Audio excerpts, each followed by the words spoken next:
On this episode of the Procedurally Generated Show, Ethan sees a new Phantasy Online, Tony confronts his destiny, and Shannon returns to make a sacrifice. We talk about the week's biggest news and answer your questions.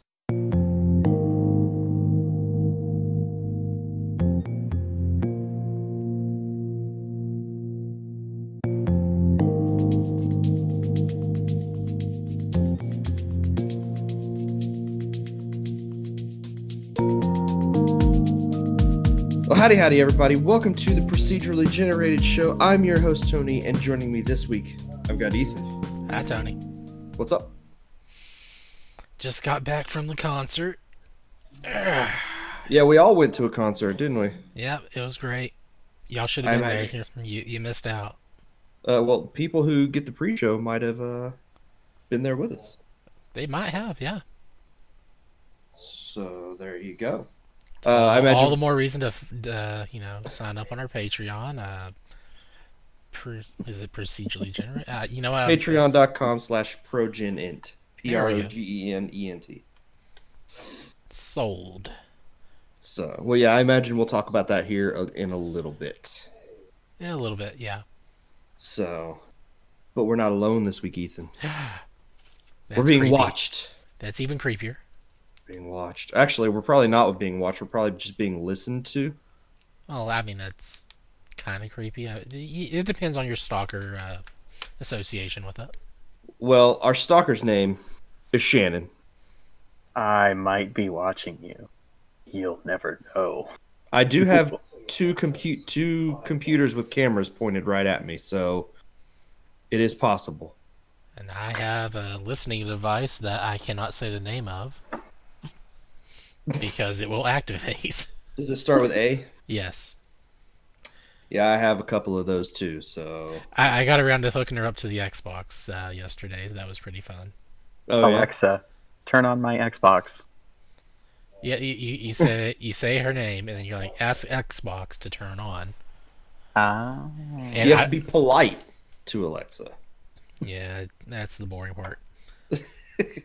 She was hooked up so I could have her hooked up with the Destiny Ghost Bluetooth thing I have.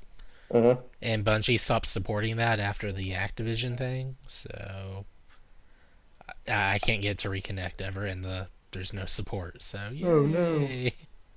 I had Alexa on my phone, but I switched to the Microsoft launcher for my phone, so I now have Cortana, and I don't like it. I'm probably going to switch back to Alexa. Okay. So I still find Cortana was such a weird choice for them to go. Like, I understand why it they makes own some sense. If she used the same voice, she doesn't use the same voice, does she? I don't think so. No. Yeah. But with the other one, you can have Samuel L. Jackson. That's true. What? Yeah, Samuel L. Jackson will voice your Amazon device. Yep. No way. Yes. That is 100% true. It's like, how do I make this happen? I think it's either $2 or $12. I forget which one. It's pretty cheap. Yeah. I don't think it's that expensive. Did he really record like everything? I have no idea what he recorded. I just know he can be the voice. I got it. All right. I would throw money at that. Absolutely. I'm in. And just like that, I got Shannon the spin money. So, well, we're not here to talk about our digital voice assistants. I don't know. We're doing pretty good so far on that. That is true. I could talk about Cortana and Alexa for a little while longer, but we're not going to. We're going to talk about some games. Shannon's here. He hasn't been on in a while. What have you been playing, sir? It costs $1 to activate his voice. Oh, we know Shannon's doing that right now. Then you can have him read you the news, the weather, tell jokes, and a few other things. I'm in. I'm sold. That's a great idea. Man. Oh, video games. Okay, so I've played very little at the start of this year. But the one thing I did manage to finish on my 3-day weekend for Martin Luther King Jr. Day, I played from start to finish all of Hellblade: Senua's Sacrifice. Really? Yes, this has been on my radar. When I finished, I think it was. Oh man, what was? I've really enjoyed last year and the year prior a lot of like really short narrative driven games like Tacoma Okay. and What Remains of Edith Finch. And when I finished What Remains of Edith Finch, somebody had told me Senua's Sacrifice was about like same length and good story. I was like, all right, well, I kind of threw it on the back burner because the subject material didn't really have me interested. Um, and it was available on Game Pass, so it was just kind of like the right storm of great. This is free, and I've got time to play it. So um, that game is really good. Is it? Yeah, like I it I played it. I took the advice that from a couple of YouTubers when I was looking at reviews, which was play it with a pair of headphones on because this game really tackles some mental health issues. Mm-hmm. So like Senua hears the voice, she hears voices all the time. And this game has no heads up display at all. So hearing things that the voices inside of your head are telling you are really what's kind of giving you direction on where to go, and when you have people coming up behind you to attack, or if they kind of tell you, I don't think I can survive another hit, it really means like your health is really low, like stuff like that. It was really clever. It gave the game a very cinematic quality that I enjoyed a whole lot, very similar to playing the God of War remake from 2017, 18, That something like sounds that. about right. Somewhere in there. Yeah. Yeah, that God of War game, like you have the ability to turn off all of the HUD elements, and it just makes it a really cinematic experience with how good it looks and how they use a lot of the audio direction to kind of influence what's going on in the game. So, um, enjoyed that a whole lot. I thought the story was good. It's very Norse mythology. Um, you know, you, Senua kind of went away to deal with her sickness, which her family kind of treated like as if it was a curse from the gods. And when she came back to her village, everything was gone, and she feels incredibly guilty because she basically left behind her betrothed, and she took his head with her because their mentality or their belief was, in his head lies his soul, is the idea behind it. So she travels to the gates of hell to try and recover his soul, to reclaim it, because she feels guilty and responsible for him dying in her absence. So it's tackling that along with a lot of trickery, which the things that are attacking you and the things that you are fighting may not actually be there. It may be a lot of what she's seeing in her own mind with her own sickness. It's really cool. The game plays with your perception in a nice way, and I enjoyed it a whole lot. And it's the kind of game that I wish was a little bit shorter. It took me about 6, maybe 7 hours to beat from start to finish, and I wish I could sit sit family members down and play that with family members, because I think my mom would really enjoy that as a movie or as like a short series on Netflix or something, or maybe throwing some headphones on Lauren and getting her to sit with me on a playthrough of that. I think that would work. It was really good. Enjoyed it a whole lot. Sounds awesome.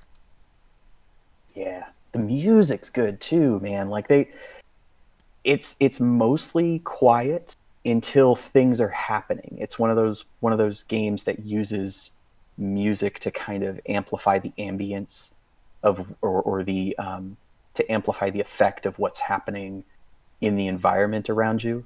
And they use a lot of like weird string and wind instruments to create these songs, and then they add this it's probably a language that I have no idea what the language is, but like weird men chanting in a foreign language to kind of give drama and effect to the characters that are coming up to fight you. It's really cool. Nice. Now you're ready for the sequel. Absolutely. Like I so because we saw the preview for the Xbox Series X with the Game Awards in December, right? Yeah.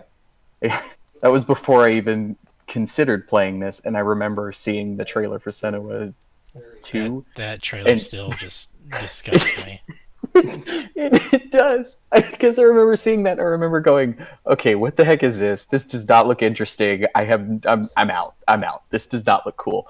But now, after playing this game and getting that emotional attachment to the character and seeing what they did in creating the realism, I'm just like, all right, I'm in. I'm in for another story. This looks cool. So yeah, I don't know. This is one of those games that I'm not really sure it's one that I would have been interested in playing, but I've not heard anybody who I know that has played it, so maybe it's one I should give a shot. I can play it for free right now, so yeah, I mean, if you've got a way to play it for free, like with that Project X Cloud, Tony, I mean, take it up. It is absolutely worth checking out. It is very fun. all right, well, once I finish Halo, I'll give it a shot, because you say it is a short game, right? Yeah, it took. Now I was going through trying to get all of the rune stones. So like, there's one of the because I did look at all the achievements because I didn't know if I was going to go back to try and tackle it again. And one of the achievements, everything is story related except for one achievement, which is collecting all of the runes. So I did a whole lot of exploring. I imagine if you mainline it just to get the story, you could probably do it in about 5 hours. Well, I would just mainline it, but if you keep getting messages that I'm ahead of you in achievements, I'm gonna have to keep that up. yeah, that's definitely cool. I like that the Project X Cloud is expanding. Like the fact that you have to sign into your Xbox account, it's basically treating it from my perspective like you actually have an Xbox. Yeah, essentially, I do. Yeah, Because you have to log into your Xbox account, and it's giving you achievements for everything you're doing. It's just like having an Xbox. It's just that my Xbox fits in my pocket at the moment. that's really cool. I'm jealous. I wish it was on iPhone. Yeah, I don't know when it. I haven't heard about when it would be coming to iOS. So I know it's supposed to be out on PC at some point this year, but They tell you how to sign up through iOS or through your Apple device, but they won't let you use the Apple device. yeah, I found that out this week. yeah, because you sent me a screenshot showing that you had tried to sign up, but it does only work on Android phones. So, which stinks. I would imagine before long we'll start to see maybe an iOS beta come out. I'd be down for it. I absolutely love being able to take my Switch places, especially now having the Switch Lite.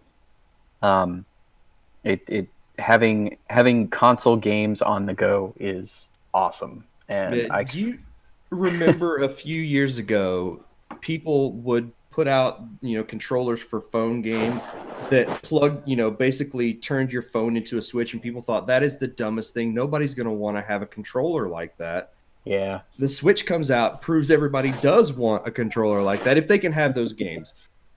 Mobile games a few years ago were not the same as mobile games now, where you can play Call of Duty and all of that on your phone now.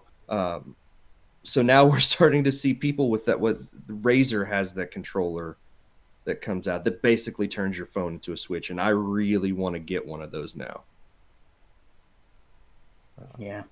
I remember seeing those at Toys R Us in the R Zone and looking at that Razer thing on display and thinking, man, that looks really stupid. Yeah, but having xCloud has changed my thoughts completely on that. And I like that, I've got this controller that I can just, plug my phone into. But it would be nice to have that, I think, that Switch style set up for my phone. So I may have to look into getting one of those razors. Because that honestly, the last probably 4 or 5 weeks, I've done nothing but played on my phone almost primarily. That's cool. Because of that. But we'll talk about my gaming stuff here in just a little bit. But Ethan or Shannon, is that it for you? Unless you want to talk about some Groove Coaster on Switch. I mean, if you want. Groove Coaster YY Party came out a couple months ago. Finally picked it up over the holidays, and that game uses the flip grip in the best way. That is a crazy. I think it started out as an iOS game like 5 or 6 years ago, and then became an arcade success, and now it's on Switch, and they're putting all the music out in DLC packs. It is a lot of fun. So that's about it. Okay. All right, Ethan, what have you been playing this week? I played a little bit of Halo 5. I mean, I'm sure people already know that, though. Yes, video of our first video for the playthrough is up on the YouTube channel right now. Yes, so I want to say thank you to Cole and to Nathan for joining us on that epic adventure. Absolutely. And I still don't understand why Cole hates NPCs. Well, we'll have to discuss that here in a little while. Yeah, we will. So, if you don't know what we're talking about, there's a clip on the Facebook group of Cole murdering an NPC. It was hilarious at the time. And well, your reaction, Ethan, was hilarious. I didn't even know I reacted that way. You did. Did you forget that you had done that? It's so nice going back to these recordings. Because playing the video game, I'm not remembering everything I'm saying or doing. Whereas with a podcast like this, I kind of remember everything I'm doing, and then I go back and edit it. And it's like, yeah, this is where I was talking about this. I can skip this much, and Yeah. but editing video game footage that from us playing, that's a very different thing. Yeah, so those clips are on the Facebook group. There's 2 clips that we pulled out of the show. And then there's the full edited video where I just cut out like 30 minutes in between getting Nathan to join. Yeah. So, and that is on the YouTube channel right now. It's about an hour and a half long, our first playthrough. We're going to do another one this week, Wednesday night. We will stream it live on Twitch, and then it will be up on the YouTube channel Thursday or Friday. Probably Friday. So, yeah, that was a lot of fun.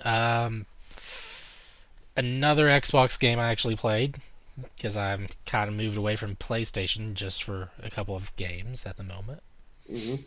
Phantasy Star Online 2 public beta. Yeah, the beta is out. Ooh. Ending tonight as of this recording. Okay. That's the sad part. But the good news is our character data, Shannon and I, our characters will live on to see the full release. Wow. So that's going to be awesome. Yeah. Man, could you imagine if we got this game 8 years ago? I think I would have been way more hyped about it then than I am now. But I was really happy to get a chance to play it, so I am. Yeah, that's true. Servers were kind of on fire for the first like 12 hours. Servers? You mean the server? The one server was on fire. They had 6 servers listed, but only had 1 open. Yeah. And you think this was a matter of them not really knowing how many people would want to check out this beta? I do not think that's correct, because there was the sign up to get into this beta. Okay. So they had a number of they knew the number of people interested, and then there's also they took into account the number of people who probably wouldn't play it that just signed up to show that they're interested, and then the people who were probably gonna be too busy, just kind of arbitrary number of percentages to subtract from that. And they're like, yeah, we'll just use one server. That should be more than enough. And then it obviously wasn't from all the complaints they got. But it seems they're working just fine with 2 servers. Okay. So, what is Fantasy Star Online? It is a MMO RPG, I guess you could say. Yeah, it's a good call. It's an MMO RPG that takes place in the Phantasy Star universe, Mhm. which has had its ties with Sega for like ever, And it since at least the started. Did Genesis slash Mega it Drive. start on the Famicom I just said what it started on. or the Genesis? Because well, I was just curious to know if it was that era, or if it was before. First one was on Like, Genesis slash Mega Drive, and I'm sure it was. This is okay. kind of like their version of Final Fantasy, where it's kind of fluctuates what it actually is. I think the first one was all like medieval and magic, and now it's kind of evolved into future tech and magic. So it's Final Fantasy, to be fair. Yeah, but this one's actually moved into the future and then just settled right there. Yeah. Yeah, this one seems much more in the realm of like Star Trek style science fiction than the Final Fantasy stuff that they're doing, Yeah, where that's a perfect way to say it. it's more magic with a little bit of tech thrown in. This is tech future, all of that. So Yes, with a little bit of magic at this point. and the game itself, I was thinking like not really turn based, but it's like I hit attack and then I wait so long for the cooldown and attack again, and it's like an auto attack thing. No, this It, is like button mashing, comboing into other moves, and having to time. You're still timing your attacks, but it's all real time mhm. instead of like all right, one on the keyboard, now two, one, two, Is four. it similar in style to like the Xenoblade Chronicles combat system? Have, are you even familiar with Um, that? Really? I didn't get too far in the one I played on Wii U. That was what Chronicles X. Yes. yeah. But if I recall, it's along the same lines. I Yeah, think it it's it been a was while. it wasn't quite the, World of Warcraft hit a button. It was like hit a button, something happens, and you can chain into that with other Yes. stuff. All of your And it's moves not had just a auto cooldown. attacking, unless no, that did have an auto attack, didn't it? It did have, if you got into a specific circle, a radius away from But it enemies, was it like would do. minuscule damage, so you could like Yeah, position and stuff. That's what it yeah. was. Yeah. Uh, I'll say it's fairly close to Xenoblade. Okay. But what little I got to play this demo is pretty good. It's a lot of information to take on at one time, considering it's a time demo or beta. Yes. And it's like there's stuff to do, so you can get rewards that will not be in the full release. Wow. So it's like, okay, I need these things because I have to have them because I want all these things. Do you think maybe they'll give players a second chance to do something No, for this? Mm-mm. No? no. There's no second chance to get these items. It's like you should have been here when it was there. Okay. That I was that's just kind wondering of if because that's of how the these events servers. work.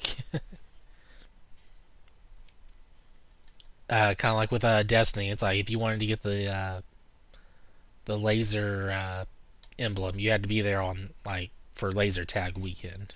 Yeah. Okay. So yeah, I played for a few hours. The footage on the screen probably is not mine because I didn't think to actually record any of it, Oh no. and I really didn't think I would talk this much about it. So So I'm curious. So what character and class did you pick? I picked. I think they're called Newman. Is that what it was? That is the second down from the The top. elf looking people. Yeah. Newman's. Yeah, I picked one of those, female, and bouncer is the class I picked. Okay, so you're like aerial combo juggler melee. Yes, now I'm still working on figuring out the juggling stuff, Okay. which I know how Yeah. to knock little enemies up in the air and juggle them for a little bit, but Not well enough yet. I went with a Dooman, Oh, Dooman, something like that. But the humans that were experimented on with the was it called photon? yeah, And that was the results of the experiments. A whole new yeah, race of people with total fanboy anime eye problems.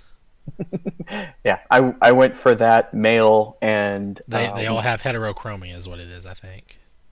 heterochromia. Yeah, where your eyes are different colors. Oh, okay. Yeah, I'm sure eyes are you different noticed colors. that right away, Yeah, right? yeah, yeah, yeah. But that like the main thing that drew me to them was like all of the male characters had like these super suave outfits. Like Yeah. all of the outfits were like it's a suit or it's it was a tuxedo or like all these crazy suave outfits. I was like, all right, I'm going for that, and I went for Ranger, which was like mid range Is that the gunner. bow class? No, no, no. Oh, okay. I'm a gunner, so Okay, okay. Because yeah. the bow class, I know they use a bow. They're both long range and short range. There's no middle range on them. Oh, okay. Okay, so yeah, Ranger, that's cool. And you're not Yeah. locked into those classes. Like I think, I think it was called like a gunblade or something, and then just a regular sword on my character. Oh, I That didn't know I you could, could switch your class. That's cool. I guess. I mean, there's weapon swapping, and it seems like they're giving me stuff to swap into. Hmm. It's I don't know. Maybe you're like I think it's like you have a proficiency, and then the other ones are like you can do this if you need to. I I was very surprised with how detailed the character creator was. Oh It, gosh, yeah, I like spent an hour making my character. I was about that. I was pretty close to that. I spent the most time trying to hide the horn because like all of the Dooman creatures have horns of some sort. Um, so I spent a whole lot of time trying So to you're pick a wearing a hair. cowboy hat. No, I'm not wearing a cowboy hat, but I did pick a hairstyle that would hide the horn, and then I used because you can adjust everything like down to like how large your eyes are, how big your nose is, how wide your face is. Like you can even pick like the muscle mass on your biceps, your triceps. You Mm-hmm. can like you can adjust every little part of your body. So like I went into the horn section and I'm like, all right, I'm gonna hide it as low as it'll let me make it, as far back on the head as it'll let me put it, and then I picked a hairstyle that covered it up. Nice. I was like, I really like these characters, but I'm not a fan of that. So Your character's trying to pretend to be human. exactly, you Well done. never know. So there's the human, the Newmans, the not demons, Yeah, man. And and then then there's the mech class. the Met class where all of the male characters look like Gundams, yet all of the female characters look like Uh, I uh, don't know if I can say it on this they podcast. look like Figmas, Yeah, yeah. Okay, good. That thank you. PG. Very well done. or Frame Arm Girls. That series. That's what it was. They look very close to that design as well. So if you're wanting to Google that, go ahead. Should be fairly safe. Yeah. I did see one guy that was it was a male mech character, and it's just the full Gundam looking body, like heavy armor, human head with the pompadour. Nice. I was like, yes, sir. Clap my hands. I was like, yes. I was like, all right, he's got it. Cool. I'm doing my stuff now. I'm also a really big fan of character creators that will let you put anything on any character, no gender breaks. Like it's so. I I know if you guys listen to the Beastcast, it's something Abby brings up about putting mutton chops on girls, but you could absolutely do all of it in this game. It's so cool. My character in Dauntless is has something like that. It's a guy, but he's got like the Wolverine mutton chops, and then I gave him Chun Li hair. There you go. Oh man. Yeah. So I also liked the fact that they give you an opportunity. So when you when you create your character, you have 5 hours from the moment you create your character to go back and adjust your character for free. But then they make it clearly known that after those 5 hours, it's going to cost you money if you ever choose to change anything about how you look. So, Yeah, I think my character. I think I originally had goggles on her, and I was like, I don't like these anymore after like 5 minutes. yeah, that's good though. I mean, they give you an opportunity to go back and change it, which is Yeah, cool. you just can't. You just can't fully change your character. I think unless you have that ticket. Yeah, which I don't. I think that ticket was one of the early sign up bonuses. Like you got that for creating during the I believe so. during Yeah. yeah, because those I imagine that's probably going to be a microtransaction of some sort.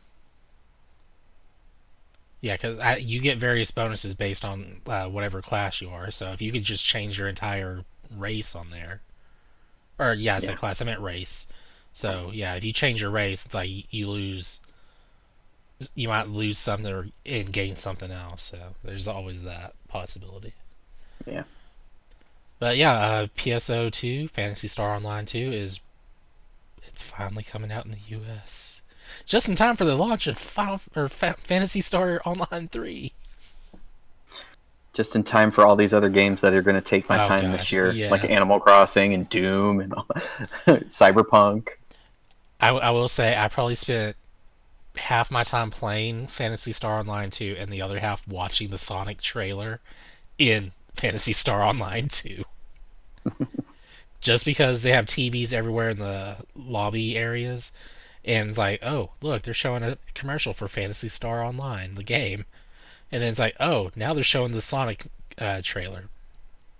And if you go to the shopping center, you actually get audio with it. So, yeah, that was cool. A downgraded version of the trailer with lower res, I guess. So yeah, I would probably keep talking about Fantasy Star Online too, but there's podcast to fill, and Tony's got games to talk about. I actually, well, I've been playing Destiny. You're not me. I know, weird, right?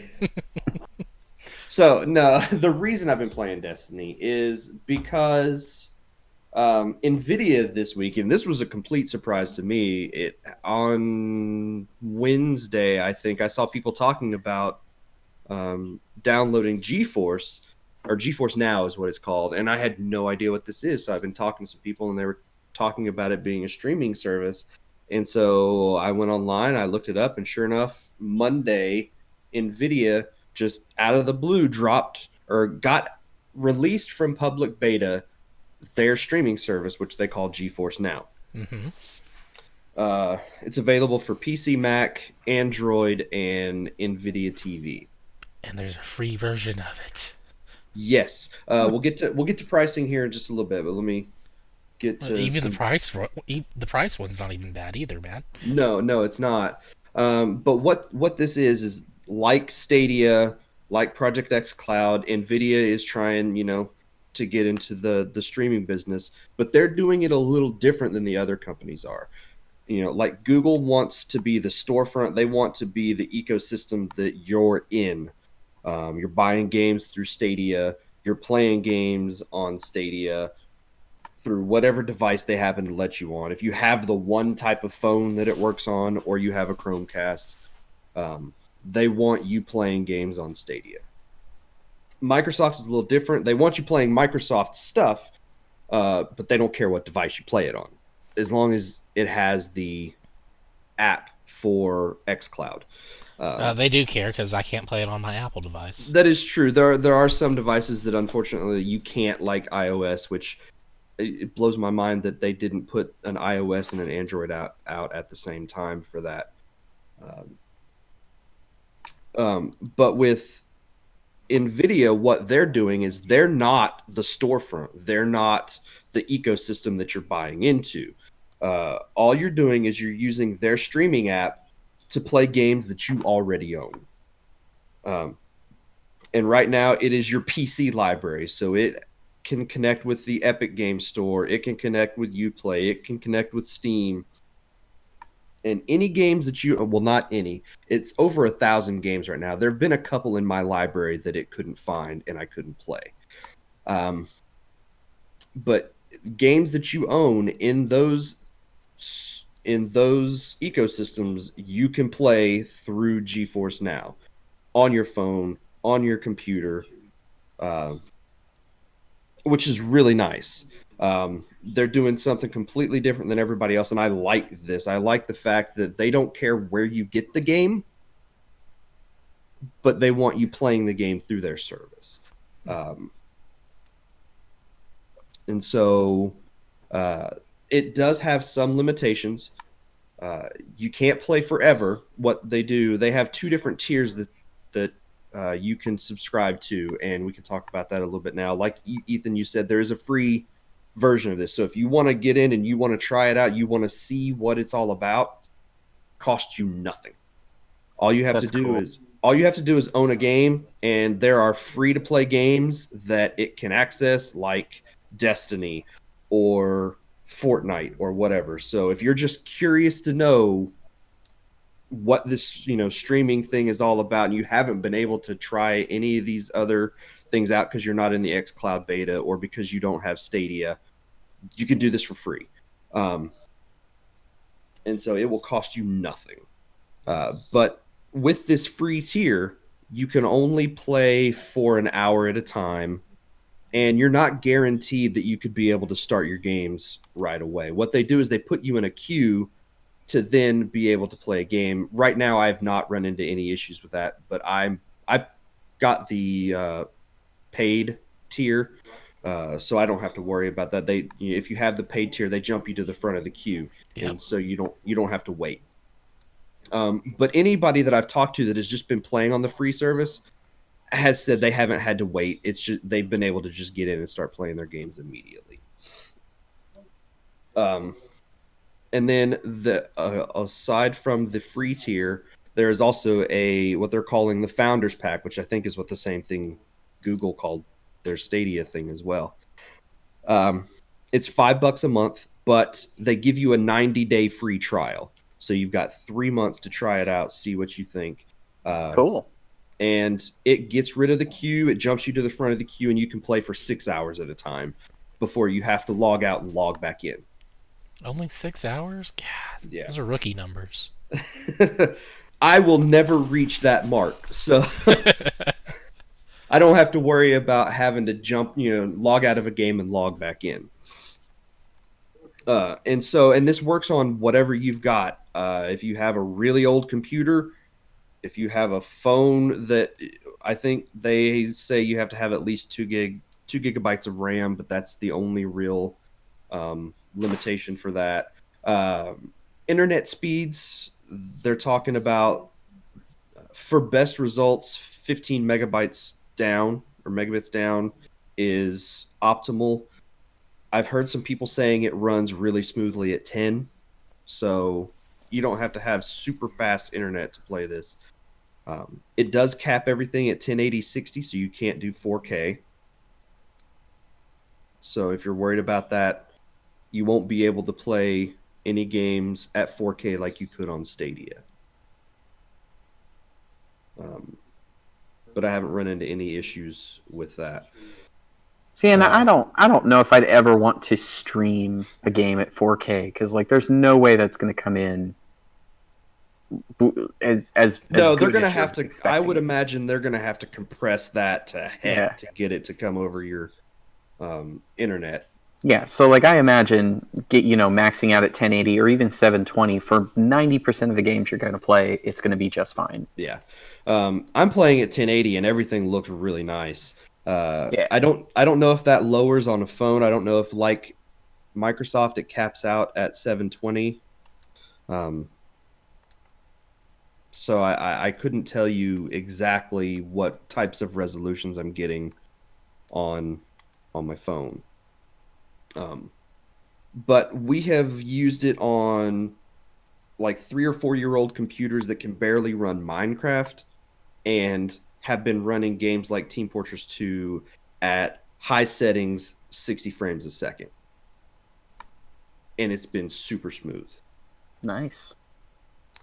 I've been playing a bunch of Destiny on it because it was the one game that I thought that I had that I could really sort of push it to its limits to see what I could do with it. I'm sure there's better games to push to the limits. Yeah, but I don't have any of those.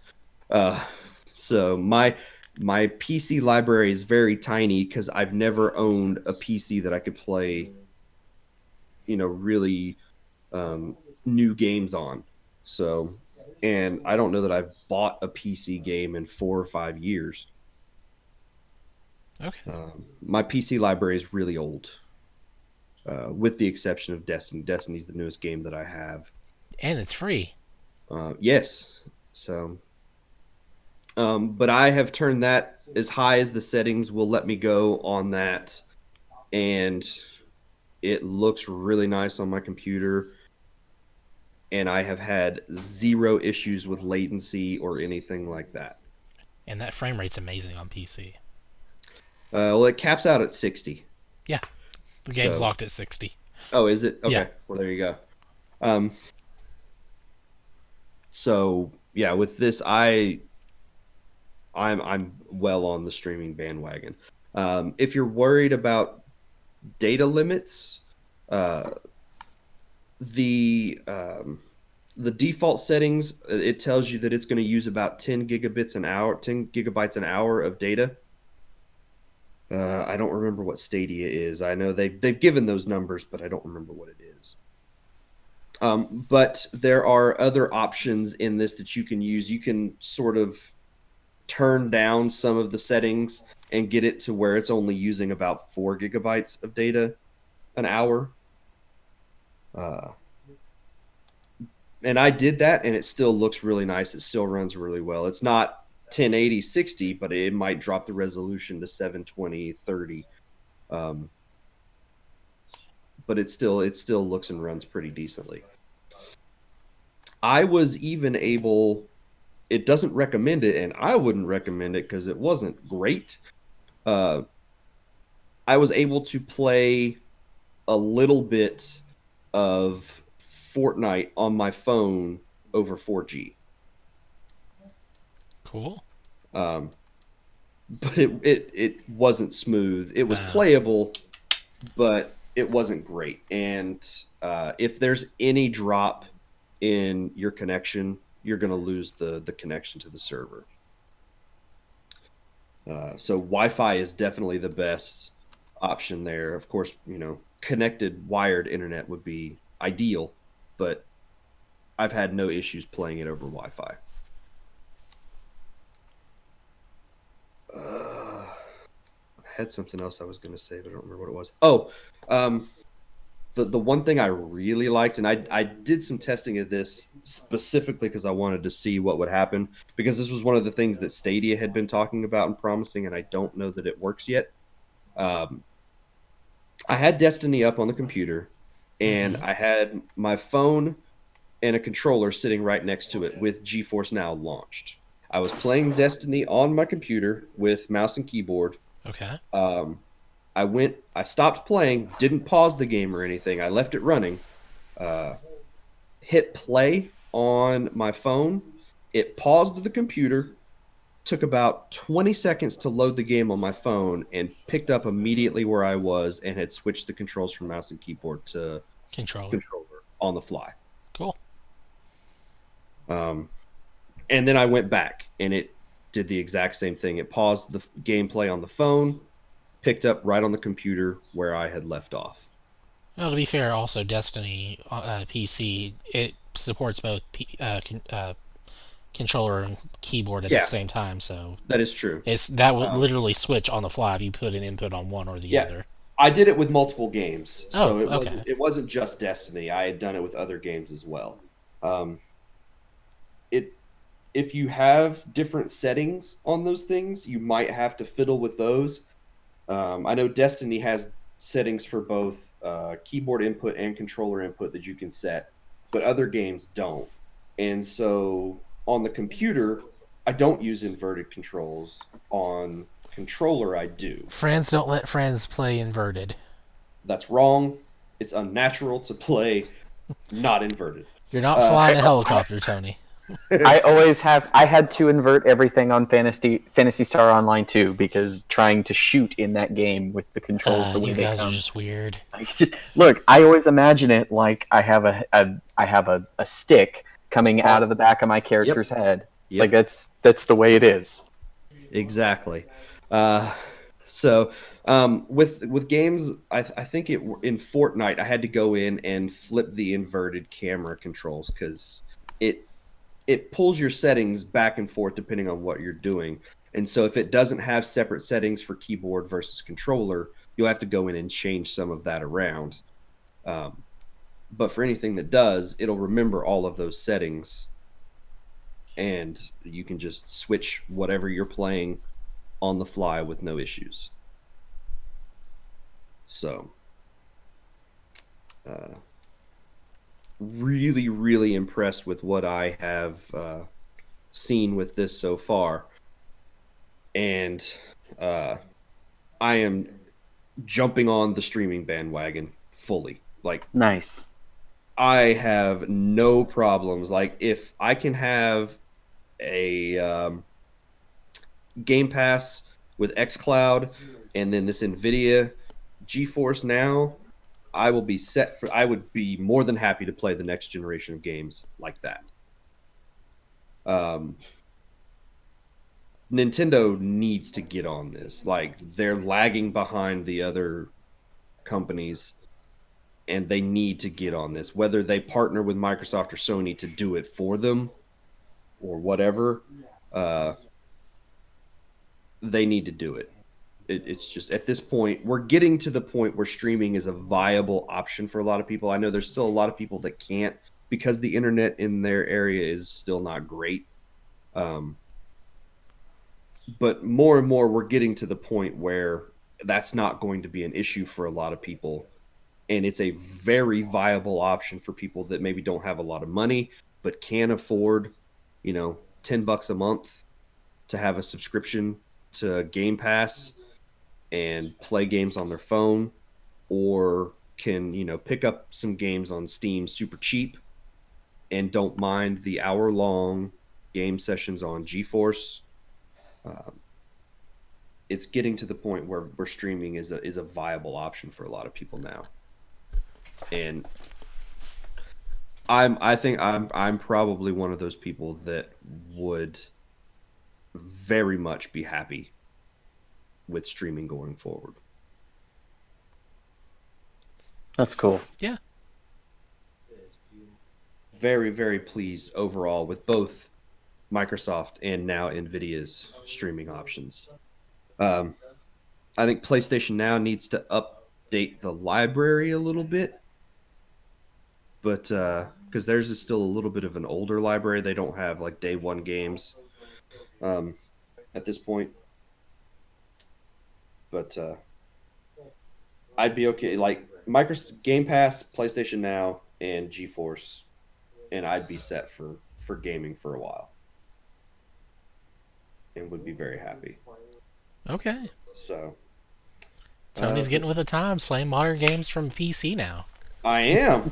I'm gonna have to start paying attention to Steam sales, and there's a couple games that I know I really want to play on there, but haven't because I don't have a computer that can run them, like MechWarrior 5. Mm-hmm. Gotta play that game. So I may have to figure out how to grab a copy of MechWarrior 5, toss it on to GeForce, and play that. So yeah, I'm not sure how I'm going to do footage for the GeForce on the show. We'll figure something out. I can grab some footage with OBS, I think. No, so. Yeah, never mind. Okay, well. you missed what I was saying there. Okay. So, but that is it for me, unless you guys have any other questions about the service. No. Not really. I mean, I definitely want to try it out now, but it's got to be available on Mac in some way, or playing it on the iOS. Well, you can get it on Mac. Oh, okay. Okay. They do have. They Yeah, do have. it's just xCloud's not available on there, but the GeForce probably is. It's Gotcha. not on iOS, but it is on Mac. So you can't play it on your phone, but you can play it on a Mac computer. Okay. That's not bad. So, all right. Well, let's take a little break. We will come back and we'll talk about the news.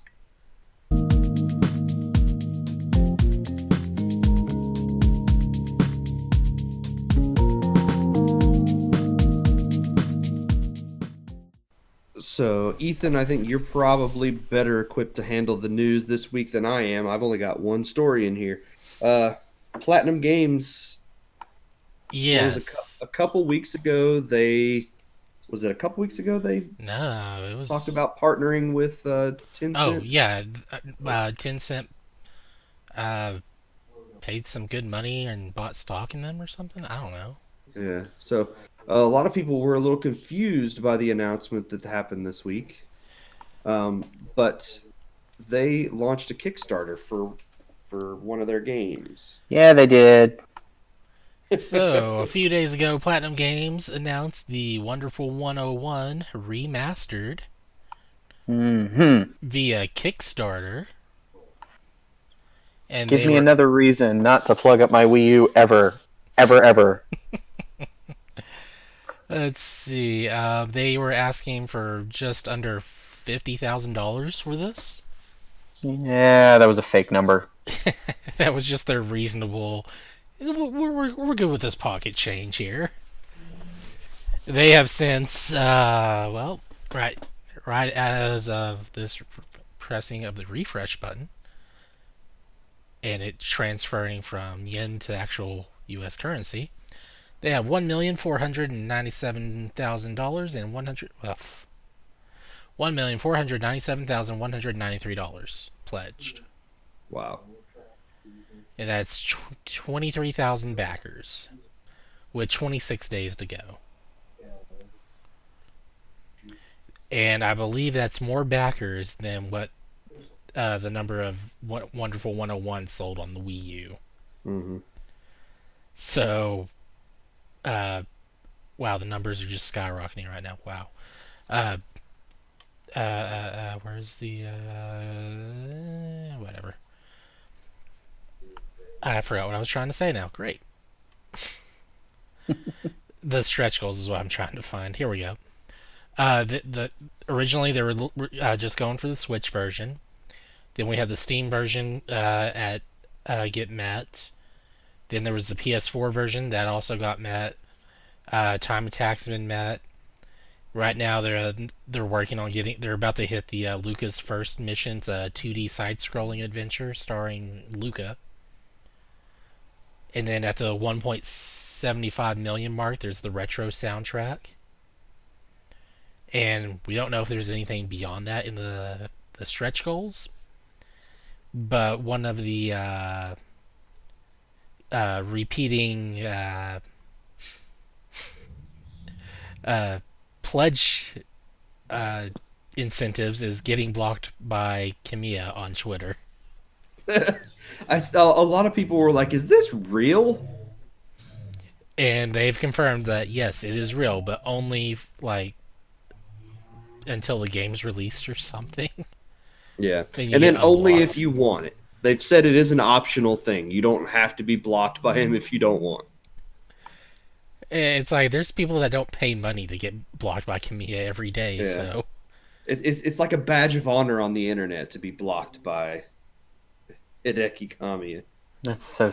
I just I find zero value in something like that. It's just, especially if you care about Platinum Games. Why would you pay money to make it harder to find what they're like? Because if he's sharing stuff on Twitter and other people are retweeting it, but you've been blocked by him, you don't get it. Yeah, So that's it's silly. It's weird. It's Platinum. that's exactly what Platinum does, though. Yeah. I think I'm trying to find the one I signed up for. Where is it? Is it that one or that one?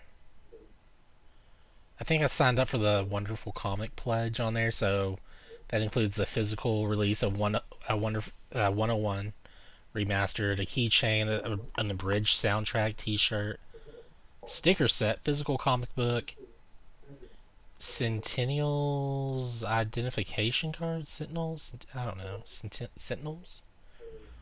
Getting blocked by Kamiya, whatever. Digital comic and an abridged digital soundtrack. So yeah. Now, if you want to be one of those that has all the money in the world to throw at this, let's see. And I'm having a look at this in both U.S. and yen, by the way, so numbers are fluctuating crazy on here. If you have $2,500 to spare, you can get the Wonderful Collector Edition. Has the abridged digital soundtrack, digital comic, physical game, keychain, physical soundtrack. I guess that's physical soundtrack. T-shirt, sticker set, physical comic book, the identification card, soft cover art book, acrylic standee, wonderful pendant, a vinyl record soundtrack, a full CD soundtrack, wonderful 101 custom controllers, and a thank you mention in the art book. And you also get blocked by Kamiya. It's I don't think I mentioned that, but it's not mentioned, but it's there. And actually, no, that one's no longer available. People wanted to get blocked. Oh gosh, all the big ones are gone. There's one. The biggest one is. Oh, there's a $5,000 one. There's one left of those. Let's see, 12-inch figure. Get blocked by him. Yeah. Button in display case. Yeah, there's some cool stuff on here. But there's no Xbox version. Maybe a stretch will happen on that. I'm curious to know what the reasoning behind that is. Scalebound. Good point. And Platinum Games has come out and said they do really want to finish Scalebound sometime. Yeah. But Microsoft owns it. So maybe Probably one day they'll be like, you know what? Finish the game. Then you play it on everything. Or just Xbox. Yeah. Tony, you got news now. Outer Worlds a few weeks ago was given a Switch release date for March 6th. Mm-hmm. And that has now changed. The publisher of the game, Private Division, went to Twitter this week to talk about, or to announce the game's delay, and they said, "We're delaying Outer Worlds on Switch due to the coronavirus impacting the Virtuous team working on the port to provide them enough time to finish development. We'll now be releasing a physical version on cartridge. Once we have a new launch date, we'll let you know." Awesome. So, the developers did say that no one on the development team has been affected by the coronavirus, but they're taking precautions and making sure that first of all everyone is safe, and then that they can get the game out properly. I do like, though, that now that they're delaying the game, they are giving people that want the game a physical version. Because there was going to be a physical release, but it was a physical release with a download code in the box. Now you will actually get a cartridge with the game on it. Nice. Well, that's cool. So, not a lot of news on that. Just wanted to mention to everybody. They have said it will be sometime after the first quarter, but no word on when that would be. So if you're really looking forward to it on Switch, give it some time. You can get a physical copy. Yep. You have to wait a little bit longer, but you won't have to download the game to play it if you don't want. So, while you wait, though, Netflix has something for you to watch. They do. I highly recommend Cells at Work, but that's not what we're talking about. Are you talking about the final season of The Arrow? No. Oh. No. Yeah, because I need to watch that too. I am so far behind on anything Arrowverse. I've got like 100 seasons of all of those shows to watch now. No, I'm talking about Castlevania. The third season will be out on March 5th.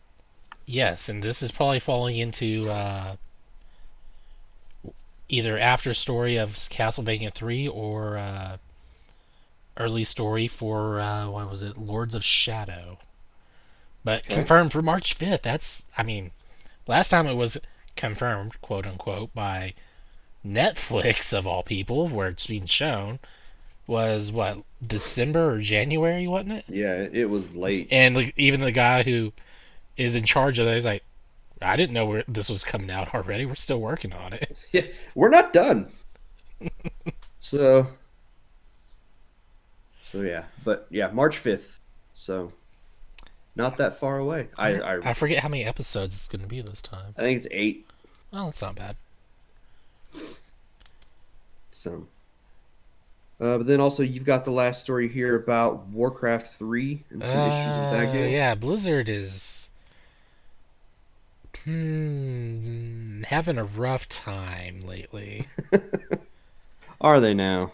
Yeah, like supposedly when they were talking about the Warcraft 3 Reforged stuff, there was like going to be new content on there or something. I think they showed different cutscenes or something that are not even in this Reforged version. And if you haven't been on the internet in like a week for reasons, Warcraft 3 is just, or Warcraft 3 Reforged is just a bad experience all around. It is literally just Warcraft 3 with high res characters, I guess is what they were saying, or models, 3D models, and all the bugs are still there, and it's a crippled version of the original release of all They things. figured out a way to break the game. And they even broke the original game that you could still have on your account, which I think I do. You have to log into the new one and launch it from there. I think's what it was. I really don't know. It's just I know people were complaining about the access to their original game is now broken in some way. But I mean, the best thing Blizzard's doing right now is offering instant or really quick refunds on this now. Yeah. Which that's probably the only saving grace they have. And even their CEO or president or whoever is he's fumbling his words on some of this stuff where Oops, sorry. better be. I thought that was silence, but I guess not. I think he said something about trying to deliver the. Oh gosh, I don't have the quote, but I'll have to go back and get that later. But some things were said that are just really kind of questionable on how they're going about this, and yeah. So, if you really love Warcraft 3, good for you. So, well, there you go. Warcraft 3 is a broken mess at the moment. But that will be it for the news for this week. Yay. So let's move on to listener feedback. We've got some questions this week. The first one comes from Caleb via Facebook, and he wants to know what we think is the worst amiibo that's ever been created. I'm going to say the cereal box amiibo because it wasn't an actual cereal box amiibo.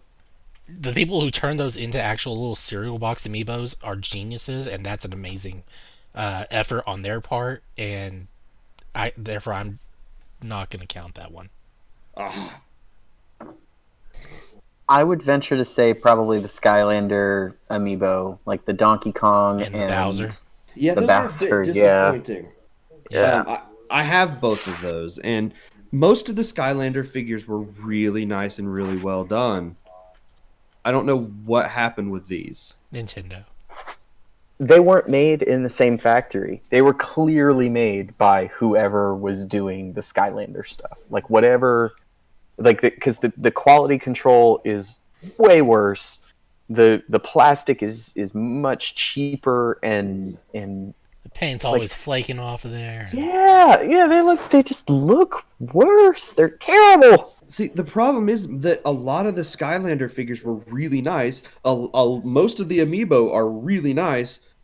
You'd think that these things would be really nice, but they weren't. The paint jobs were really bad. They're just not good amiibos. You're right. I would also venture to say that the P stick link is pretty bad. Like, they've made so much. They've made so many better links Yeah. in recent years. I'm surprised that, I mean, we've come a long way in amiibo technology. Amiibo in general have come a long way since that first wave. Yeah. And it's sad that it seems like they're going to be dead soon. Oh, And I have over 400. I have like 456 Animal Crossing amiibo cards. I want them to work in Animal Crossing so bad on Switch. Like, I need to have another reason to pull those cards out because I haven't in so long. I bet they're not though. Don't say that, Tony. I need them to work. I need them to do something. Oh, it's gonna break my heart. Well, I'm sorry, Shannon. I think they're not going to work. Oh no. But yeah, outside of those are probably the ones that I would say are the worst. Because I can't think of any others that are just really bad. yeah, those are pretty bad. That's actually what I would have picked as well. So, all right. Although Uh, the Monster Hunter ones, the riders keep falling off their dragons on those that I have. I completely forgot those were a thing because we never got them. Yeah. So all was there six of those? Seven, six, seven, whatever. The riders are interchangeable on them, so I can take one character from off the Rothalos and place it onto a Rothian or something, Yeah, and they come off of there too easily. But that's I mean that's that's kind of unfortunate. part of the fun is being able to change those out, so I can't be too mad about that. Hmm. All right. Well, Ethan, you sent in a question this week as well, I did. and you want to know why does Cole hate NPCs? Cue video footage. This is the most comfy, luxurious elevator on the planet. It's got seats. Yeah. Why would you do that? You killed him. He wasn't wearing the hat. I That can't was hold the X to problem. revive him. This is this is why you have to have proper PE, guys.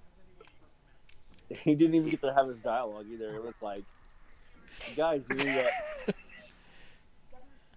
you got it. You know, if we kill enough of them, they'll turn enemy on us. Hostile. Yes. Ah, Or if you, Okay. I did not What kill a was that? civilian, so I kill a civilian in a And only Cole can really answer that question.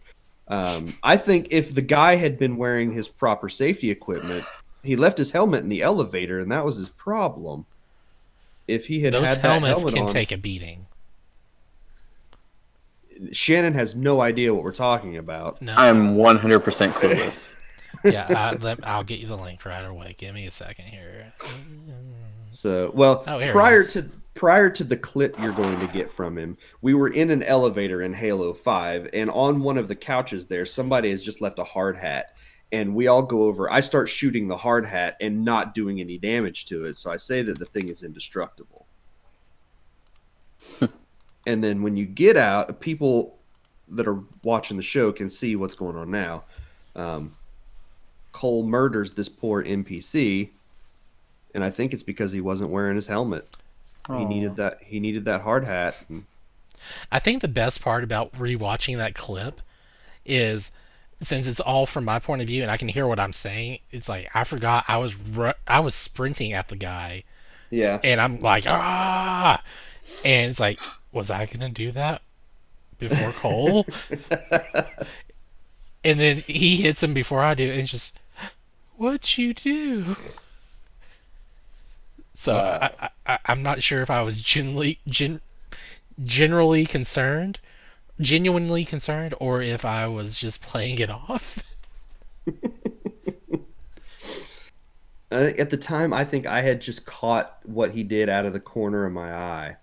I think I had just spun the camera around to see the guy fall over. I really wish I had the footage from all four of us all together so I could just piece it all together for that. To go along with that, though, because we'll never know the answer to why Cole hates NPCs. We'll have to ask him on this week's episode. Nathan wants to know, how do you check if friendly fire is on? Cue video. Okay. All right. Look at all the dead grunts. So this is an NPC in front of me. There's Cole. And there's Tony. Here. Hey, what's up? I'm gonna shoot you. Bam. Oh gosh! I didn't think that would do anything. We gotta put him down. My bad. I didn't realize friendly fire was on. Please stop. I just got back up.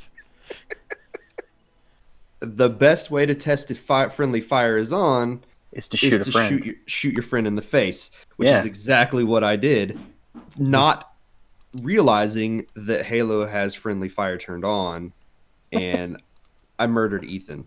And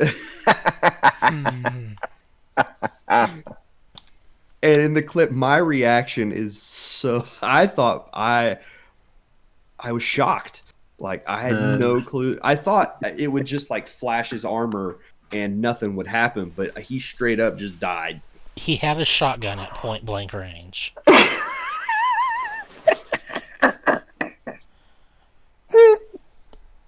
Not only did it kill my character, it sent me flying like 5 yards back into the rocks.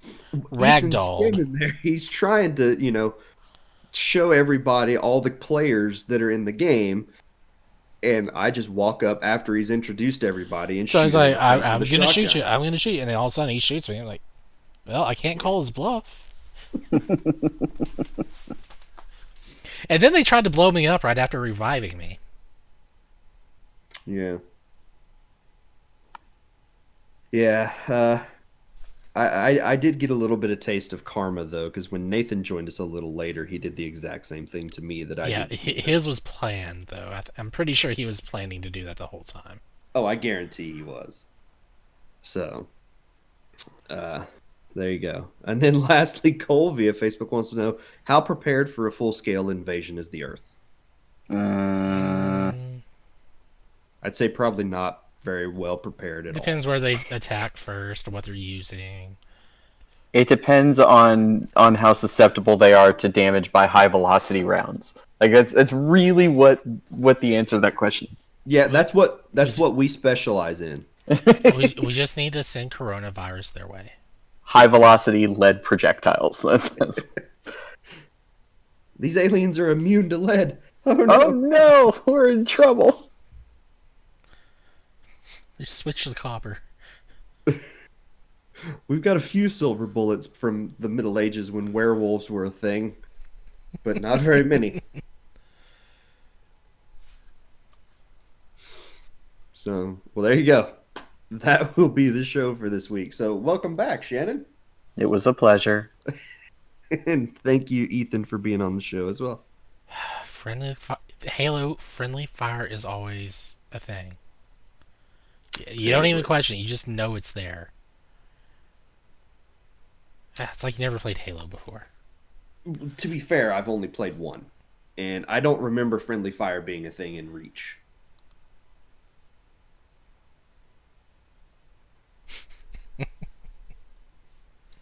If you want to reach out to us, we have new ways to do so. You can email us at procedurallygeneratedent@gmail.com. If you like what we do, you can support us on Patreon by going to patreon.com/PGENT. Patreon supporters get the video version of the podcast a day early. Follow us on Twitter at twitter.com/ProGenInt. Check out our YouTube channel, and we still have that famous Facebook group where you can interact with us on a daily basis as well.